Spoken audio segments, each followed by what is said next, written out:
Mac back in his new enclosure, very clean. So I found a good way to clean this tank right now. What I was doing before, because I'm kind of OCD sometimes about cleanliness, I was taking the whole tank outside with the heat pads. Because I got them used, they lost some of their adhesive, so I taped them to the bottom of the tank. There's literally 3 heat pads taped to that tank. I took it outside and sprayed it down and just made sure that the wires didn't get wet, and then I had to dry it. It's like a half-hour process just to get just the glass clean. But what I did today, I used paper towel substrate, 2 paper towels per section, and I just pulled out the dirty paper towels, put it into a garbage bag, and that's great. And now their pheromones and all their smells are in there, but my room doesn't smell like poop, which is great. So now I can't wait to show you the little baby albinos I got and what their genetic combinations are.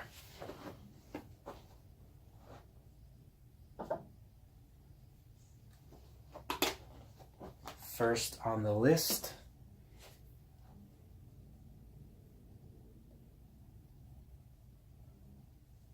oh, this girl likes to sleep. I say girl, but I don't know if this is a girl yet.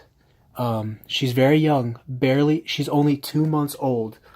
So you can't tell their gender usually until they're about 6 months old, from what I read. So, like I said, I'm just really getting back into geckos now. I was in school for a while, got rid of them for a while, the collection that I had, and I'm really just starting to get into it now. Doing a lot of research online. This one here is, let's see if I can get it to focus. Camera, focus. Focus. It doesn't want to focus. So it's really difficult to see. But this is a...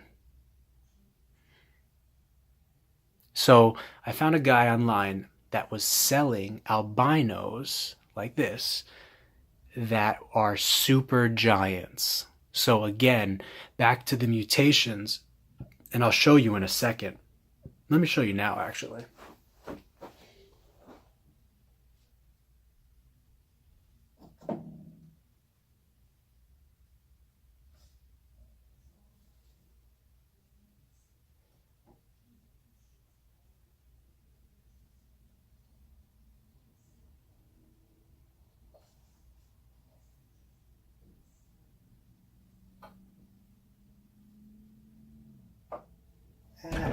Okay, true to his name, and I don't know why I keep calling him a he. I guess I want him to be a he, but a part of me wants him to be a she so that I could use his or her genetics against my males that I have, because this one's got great genetics, and I'll tell you what that is in a second. He's probably going to crawl up my arm. He did this yesterday. But you can see how small he is compared to the size of this one. No, they're not right next to each other. They live together, so don't worry, they won't fight. But the one that I'm holding in my hand is at least 1.5 times the bigger than the one that's on my shoulder. And the difference is the super-giant genetic trait that is inside of this one. I named Shelby. I'm hoping it's a girl. Shelby coming around the mountain. But if it's a boy, I think Shelby will work as well because of the Shelby Mustang, you know. But, so what do I want to mention about this guy first? First of all, his or her giant size as a baby. Now, the hatch date on this, I got the hatch date. When you go to a personal breeder, that's another great thing you get. If the breeder knows the genetic information, that's wonderful. And this breeder knew the genetic information. I saw the parents when I went to this guy's house. I saw the parents, and he was able to tell me exactly what is inside of this hopefully lovely girl right here. Don't worry, I love you even if you're a boy, but I really think you're a girl. He had a lot of babies. We tried to pick one out that looked the most like it would end up like a girl, but you just don't know. It's falling. The other one's on the back of my neck here. I can feel him. He's so beautiful. I keep wanting to call him a he. So, super giant in my hand versus normal leopard gecko. There's a trait in leopard gecko genetics called the giant trait. Yeah, hold on, I'm busy. Did you eat? Yes. What did you have? Um, actually nothing yet, but I will be eating soon. What are you going to be eating? I'm not sure. I'll eat a sandwich. Are you sure? Yes. Okay. Thanks, Mama. She's very caring, but she doesn't like lizards. So actually, I have a surprise for you in this video that I'm going to show you next. But I had to sneak him or her into the house. Like all these guys, they're all snuck in the house. So, there's a beautiful shot. Okay, let me mention the giant trait in this guy first, since I was talking about it. I like when they hang like that. They're reaching like, go ahead, reach. Ah. So, the giant trait basically, as an adult, makes them to be a significant amount heavier and a little bit longer. So the size mainly comes in weight, I believe, and again, I'm not the expert on this, but the size comes in mainly weight and a little bit of length. And as you can see, this girl who's about 2 months old and this guy who is probably 2 months old as well are, yes? There's food because your dad grilled. Okay, thank you. Okay. Thanks, Mama.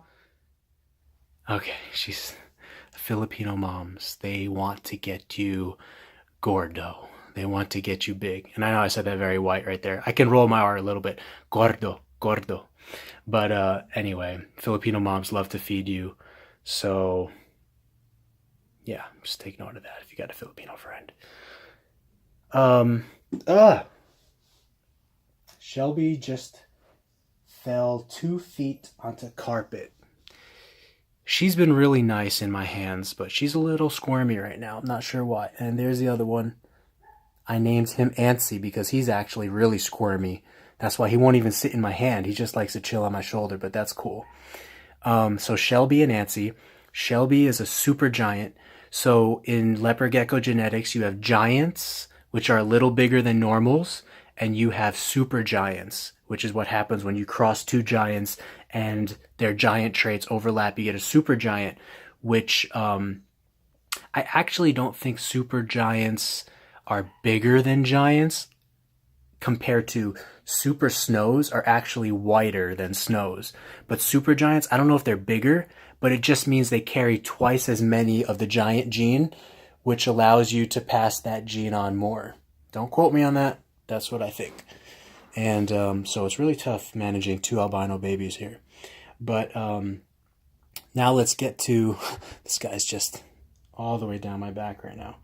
All right, so what I'm going to have to do is let me put one of them away.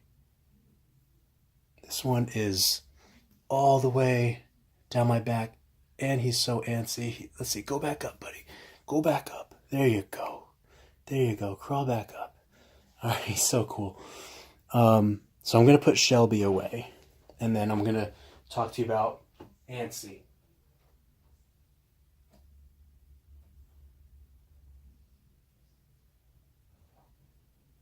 And Ansie is on my, he's crawling on my head right now.